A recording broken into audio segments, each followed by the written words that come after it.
घोडबंदर येथील आनंदनगर भागात एका गृहसंकुलालगत असलेल्या भूखंडावर बेकायदेशीरपणे परमिट रूम लॉजिंग उभारण्याचा घाट असून येथील रहिवाशांनी आमदार संजय केळकर यांच्याकडे धाव घेतली। या प्रकरणी केळकर यांनी परिमंडळ उपायुक्तांना तात्काळ कारवाई करण्याचे निर्देश दिलेत। या कारवाईला दिरंगाई केल्यास रहिवाशांसह भाजप रस्त्यावर उतरून मोठा आंदोलन करेल असा इशाराही त्यांनी दिला आहे। कोपट येथील भाजपच्या कार्यालयात आयोजित जनसेवकाचा जनसंवाद या कार्यक्रमात आनंदनगर परिसरातील विजय वाटिका गृहसंकुलातील रहिवाशांनी आमदार संजय केळकर यांची भेट घेऊन निवेदन दिले। एका बाजूला निवासी संकुल, मंदिर आणि प्रजापिता ब्रह्मकुमारी संस्थेचं सभागृह असताना येथील मोकळ्या भूखंडावर बेकायदेशीरपणे परमिट रूम लॉजिंगसाठी बांधकाम सुरू करण्यात आले। यामुळे भविष्यात परिसरात असुरक्षित वातावरण निर्माण होऊन रहिवाशांना येथे राहणंही कठीण होईल। या बांधकामांवर तात्काळ कारवाई करून नागरिकांना दिलासा द्यावा अशी मागणी या निवेदनात देण्यात आली आहे। केळकर यांनी या प्रकरणाची गंभीर दखल घेत ठाणे महापालिकेच्या संबंधित परिमंडळ उपायुक्तांशी चर्चा केली आणि तातडीने कारवाई करण्याची सूचना केली। कारवाई करण्यात दिरंगाई झाल्यास रहिवाशांसह भाजप देखील रस्त्यावर उतरून आंदोलन करेल असा इशारा त्यांनी दिलाय। एकीकडे न्यायालयाने आदेश दिल्यानंतर अनधिकृत इमारतींच्या सोयीसुविधा खंडित केल्या जात असल्या तरी दुसरीकडे अनधिकृत बांधकामं जोरात सुरू आहेत। नागरिक लाखो रुपये देऊन घर विकत घेत आहेत। त्यांनी बाजूला लॉजिंग परमिट रूम पाहायचं का असा संतप्त सवालही केळकर यांनी उपस्थित केलाय। या कार्यक्रमात भिवंडी पूर्णा येथून आलेले रहिवासी होते। बिल्डरने केलेल्या फसवणुकीमुळे अनधिकृत इमारतींवर कारवाई करण्याबाबत नोटीस बजावण्यात आली असल्याने 104 कुटुंब वाऱ्यावर येणार आहेत। या कुटुंबियांना न्याय मिळेपर्यंत आपण त्यांच्या पाठीशी राहू असंही केळकर यांनी स्पष्ट केले। यावेळी बाळकुम येथील घर बळजबरीने तोडणं, ब्रह्माळा तलाव समस्या, गृहसंकुलांना बाकडे आणि डस्टबिन, महावितरण, ठाणे महानगरपालिका विद्युत विभाग आदी विविध विषयांसंदर्भात निवेदनं प्राप्त झाली। यावेळी माजी उपमहापौर सुभाष काळे, ठाणे जिल्हा हाऊसिंग फेडरेशनचे अध्यक्ष सीताराम राणे, परिवहन सदस्य विकास पाटील आदीही उपस्थित होते। त्या ठिकाणी दादागिरीच्या जोरावर त्या ठिकाणी अनधिकृत बांधकाम जे आहे ते उभारलं जाते, ज्या ठिकाणी लॉजिंग करण्याचा त्यांचा घाट घातलेला आहे, त्या ठिकाणी परमिट रूम बांधण्याचा घाट घातलेला आहे। एका बाजूला मंदिर आहे, एका बाजूला प्रजापिता ब्रह्मकुमारीचं संस्थेचं कार्यालय आहे, मोठा हॉल आहे आणि या ठिकाणी हे रेसिडेंट्स आहेत, हे लाखो करोडो रुपये खर्च करून येतात आणि त्यांनी हे रोज उठून बघायचं का? आणि त्याच्यामुळे महापालिकेने याच्यावर त्वरित कारवाई केली पाहिजे आणि यासंबंधी मी संबंधित तिथल्या उपायुक्तांना सांगितलेलं आहे। आणि जर नाही झाली तर तिथली रेसिडेंट्स नाईलाज असतं ते देखील रस्त्यावर उतरतील, पण अशा प्रकारचं गैर बांधकाम जे आहे ते होऊ देणार नाही। भारतीय जनता पार्टी देखील त्याच्यामध्ये उतरेल अशा प्रकारची आम्ही या विषयामध्ये भूमिका घेतलेली आहे। तशीच अजून पण एका ठिकाणी अनधिकृत बांधकामाच्या संबंधामध्ये त्यांनी तक्रार आणली होती।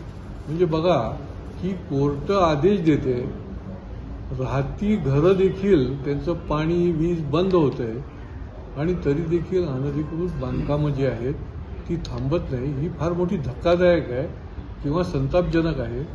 महापालिकेच्या त्या ठिकाणच्या अधिकाऱ्यांनी ती वीट उभी करायला गेले तिथेच त्याला थांबवलं पाहिजे, तर ते अजूनही काही होत नाही। त्याच्यामध्ये पूर्णपणे आपली यंत्रणा जी आहे ती अपयशी ठरलेली आहे आणि त्याच्यामुळे लोकांना वेळोवेळी कोर्टात जायला लागतं, कारण इथे नुसते धक्के खायला लागतात, प्रत्यक्ष त्यांना रिझल्ट मिळत नाही।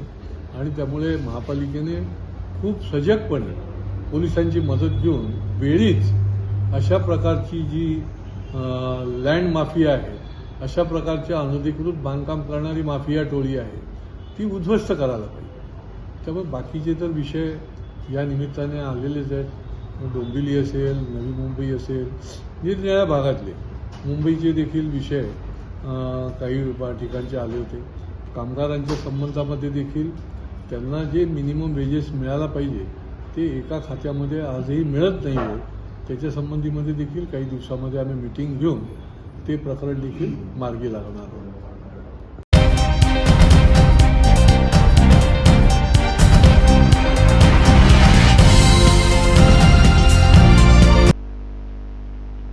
विधानसभा निवडणुकीच्या पार्श्वभूमीवर काही महिन्यांपूर्वी मुख्यमंत्री देवेंद्र फडणवीस यांच्या छायाचित्रासोबत देवाभाऊ असा उल्लेख आणि शिवमुद्रा तसेच देवेंद्र फडणवीस छत्रपती शिवाजी महाराजांना पुष्पांजली अर्पण करतानाच्या चित्ररूपी जाहिराती ठाणे शहरातील विविध भागात भिंतींवर रंगवण्यात आल्या होत्या। या जाहिरातबाजीमुळे सुशोभीकरण केलेल्या ठाण्याचं विद्रुपीकरण झालं आहे। यातील कळवा रेल्वे स्टेशन परिसरात रंगवलेल्या चित्रांच्या ठिकाणी अज्ञातांनी छत्रपती शिवरायांची प्रतिमा आणि शिवमुद्रेवर रंग फासून झाकलं आणि देवाभाऊ मात्र शिल्लक ठेवले। अशा प्रकारे महाराष्ट्राच्या आराध्य देवतेचा घोर अपमान झाल्यानं सर्वत्र संतापाची लाट उसळलीये। या गंभीर प्रकाराची दखल घेत काँग्रेसचे मुख्य प्रवक्ते राहुल पिंगळे यांच्यासह काँग्रेसचे पदाधिकारी आणि शिवप्रेमींनी मोठ्या संख्येनं कळवा पोलीस ठाण्यावर धडक दिली। यावेळी धार्मिक आणि ऐतिहासिक भावना दुखावणं, समाजात वैमनस्य पसरवणं, कटकारस्थान तसंच बदनामी अशा गंभीर गुन्ह्यांप्रकरणी गुन्हा नोंदवण्याची औपचारिक मागणी करण्यात आली आहे। या संदर्भात काँग्रेसनं उपस्थित केलेले प्रश्न तितकेच गंभीर आहेत। महापालिकेच्या माध्यमातून शहर सुशोभीकरण केलेल्या भिंतींवर फडणवीस यांनी स्वप्रसिद्धीसाठी कोट्यवधी रुपये खर्च करून काढलेल्या भित्तिचित्रांवर नेमकं कोणी रंगकाम केलं? या रंगकामासाठी महापालिकेनं कोणती परवानगी दिली होती का?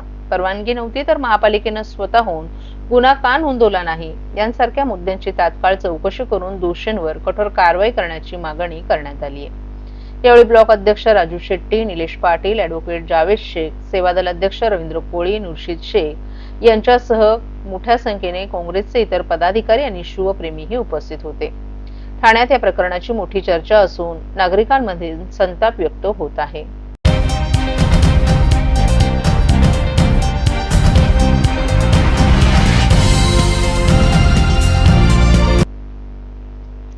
घोडबंदर भागात वारंवार होत असलेली वाहतूक कोंडी, रस्त्यावरील खड्डे अशा विविध समस्यांमुळे त्रस्त झालेल्या घोडबंदर वासियांनी नुकताच हातात मशाल घेऊन कासरडोली ते वाघवेळ नाक्यापर्यंत मोर्चा काढला।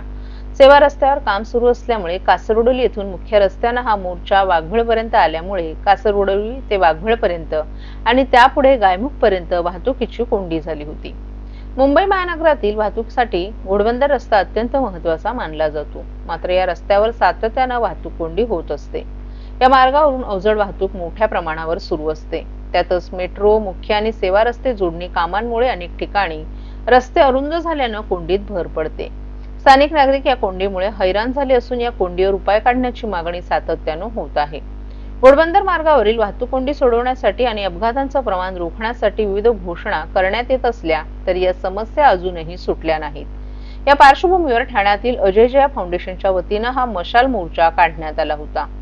या मोर्चात घोडबंदर भागातील 200 ते 250 नागरिकही सहभागी झाले होते। कासरडोली नाक्यावरून या मोर्चाला सुरुवात झाली। या मोर्चामध्ये तरुणांपासून ते अगदी ज्येष्ठ नागरिकही सहभागी झाले होते। वाघवेळ नाक्यापर्यंत हा मोर्चा आल्यानंतर त्या ठिकाणी गेल्या वर्षभरात घोडबंदर भागात अपघातांमध्ये जीव गमावलेल्या 22 जणांना श्रद्धांजली वाहण्यात आली। त्यानंतर नागरिकांनी त्यांच्या समस्येचा पाडा वाचण्यास सुरुवात केली। परंतु या मोर्चामुळे कासरडोली ते वाघवेळ भागातील वाहतूक कोंडीत नेहमीच्या तुलनेत अधिक भर पडल्याचंही दिसून आलं। शहरातील वाहतूक कोंडी सोडवण्यासाठी ठाणे वाहतूक पोलीस उपायुक्त पंकज शिरसाट यांनी नागरिकांना सार्वजनिक वाहतुकीचा वापर करावा असं आवाहन केले। परंतु या उपाय वाहतूक कोंडी सोडवण्यासाठी असू शकत नाहीत, कारण मुळात टीएमटी गाड्यांची संख्या अपूर्ण आहे। त्यातही या बसगाड्या देखील कोंडीत अडकल्या की त्यांना इच्छित स्थळी जाण्यास विलंब होतो। त्यामुळे प्रवाशांना बराच वेळ प्रतीक्षाही करावी लागते। तसंच या कोंडीमुळे शालेय विद्यार्थ्यांना देखील शाळेत पोहोचण्यास उशीर होतो। हा मोर्चा होणार होता याविषयी वाहतूक विभागाला कल्पना होती। त्या अनुषंगाने तरी घोडबंदर मार्गावरील वाहतूक सुरळीत करणं गरजेचं होतं, परंतु वाहतूक पोलिसांनी तसं केलं नाही अशी खंत देखील काही नागरिकांनी व्यक्त केली। समाजसेवक अजय जया यांच्या पुढाकाराने हा मशाल मोर्चा आयोजित करण्यात आला होता। यामध्ये माजी उपमहापौर नरेश मणेरा तसंच इतर समाजसेवी संस्थांचे पदाधिकारी, कार्यकर्ते आणि ठाणेकर नागरिकही मोठ्या संख्येने उपस्थित होते।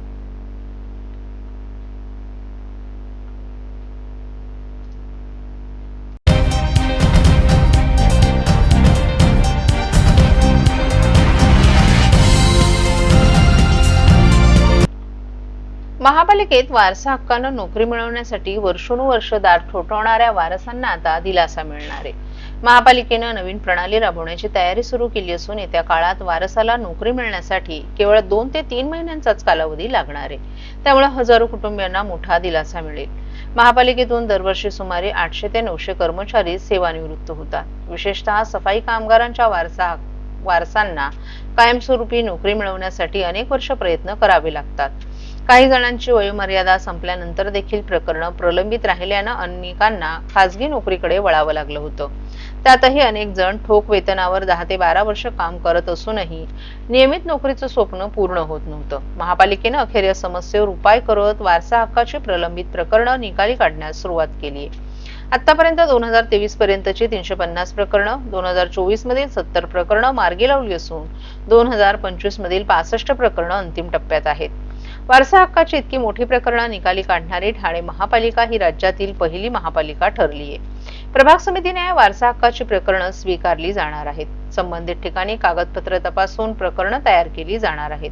त्यानंतर अंतिम मंजुरीसाठी ती महापालिका मुख्यालयात पाठवली जाणार आहेत. या संपूर्ण प्रक्रियेस फक्त 2 ते 3 महिने लागणार आहेत. त्यामुळे सेवानिवृत्त होणाऱ्या कर्मचाऱ्यांच्या वारसांना त्याच कालावधीत महापालिकेच्या सेवेत सामावून घेता येणार आहे. या निर्णयामुळे वारसांना मिळणाऱ्या नोकरीची वाट आता मोठ्या प्रमाणात सुकर झाली आहे.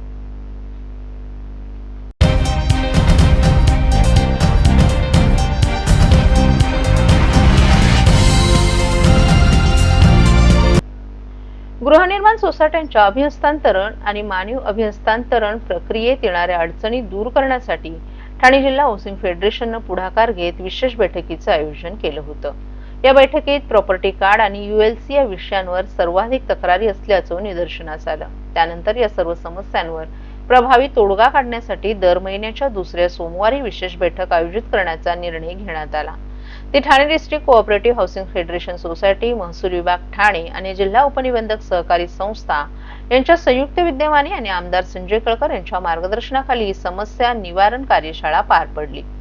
जिल्हा उपनिबंधक डॉक्टर किशोर मांडे, नगर भूमापन अधिकारी सिद्धेश्वर धुळे, अधीक्षक भूमी अभिलेख नितीन पाटील तसंच फेडरेशनचे अध्यक्ष सीताराम राणे यांच्यासह संबंधित विभागातील अधिकारीही उपस्थित होते. या कार्यशाळेत मानपाडा, ढोकाळी, कावेरी, बाळकूम, माजिवडा, कोलशेत, खारेगाव, कळवा आणि पाचपाकाडी परिसरातील 152 गृहनिर्माण संस्थांच्या तक्रारींसाठी 8 टेबल लावण्यात आले होते. यातील बहुतांश तक्रारी प्रॉपर्टी कार्ड आणि ULC संबंधित असल्याचं समोर आलं. यावेळी भूमी अभिलेख अधिकारी नितीन पाटील यांनी विकास प्रक्रियेला गती मिळावी यासाठी कमीत कमी वेळात अडथळे दूर करण्याचा प्रयत्न केला जाईल असं आश्वासन दिलं. साहेब, जमीन हस्तांतरणचा समस्या निवारणचं कार्यशाळा आयोजित केलेली आहे. काय नक्की कार्यशाळा आहे की बऱ्याचशा ठाण्यातल्या गृहनिर्माण संस्थांचं डिमकन्व्हेन्स झालेलं आहे किंवा कन्व्हेन्स झालेलं आहे. मात्र ही कन्व्हेन्स होऊन सुद्धा 7/12ला नाव लावताना किंवा प्रॉपर्टी कार्ड नाव लावताना बऱ्याचशा अडचणी आहेत. काही जमीचा एरिया कमी आहे, एरिया जास्त आहे आणि नगर भूमापन विभागाकडनं वेगवेगळ्या प्रश्न किंवा अडचणी सांगितल्या जातात. या सगळ्या प्रश्नांचं एकत्र त्या सगळ्या विभागाच्या अधिकाऱ्यांना आपण आधी ते बोलवलं होतं. ADDP आले होते, नगर भूमापन अधिकारी आले होते. हे सगळे एकत्र बोलून प्रत्येकाचा वेगवेगळा जो विषय असेल तो सोडवला जाईल. 7/12 किंवा प्रॉपर्टी कार्डवर नाव लावताना कुठल्याही प्रकारची अडचण येऊ नये म्हणून मार्गदर्शन आणि कारवाई असे दोन्ही विषय आपण या ठिकाणी घेतले होते. कोण कोण या कार्यक्रमाला उपस्थित होतं? आमदार संजय केळकर होते, त्याप्रमाणे नितीन पाटील, आणखीन घुले साहेब होते आणि त्यांचे इथे प्रत्येक विभागाचे जे वळा, माजीवाडा, कामेसर, पाचपाकाडी, माजीवाडा, खारेगाव, कळवा या विभागाचे नगर भूमापन विभागाचे सर्व अधिकारी एरिया वाईज उपस्थित आहेत. लोकांना आता कसा फायदा होणार आहे यासून? लोकांना असं की त्यांचे बऱ्याच वर्षापासूनचं प्रॉपर्टी कार्डला नाव लागलेलं नाही किंवा 7/12ला नाव लागलेलं नाही, त्यामध्ये पुनर्विकास करू शकणार नाही. स्वयं पुनर्विकास असेल किंवा पुनर्विकास असेल, जोपर्यंत प्रॉपर्टी कार्डला सोसायटीचं नाव लागत नाही, त्यांचं नगर भूमापन करण्याचे एरिया कन्फर्म होत नाही, तोपर्यंत ते पुनर्विकास करू शकणार नाही. आणि हा प्रयत्न आहे की हे जे पुनर्विकासाला ज्या जुन्या सोसायट्या आहेत त्यांच्याच बाबतीत हा विषय घडलेला आहे म्हणून त्यांना मदत करावी आणि त्यांचं इमारतीची जागा सोसायटीच्या नावावर थेट लावावी हा त्यामागचा उद्देश आहे.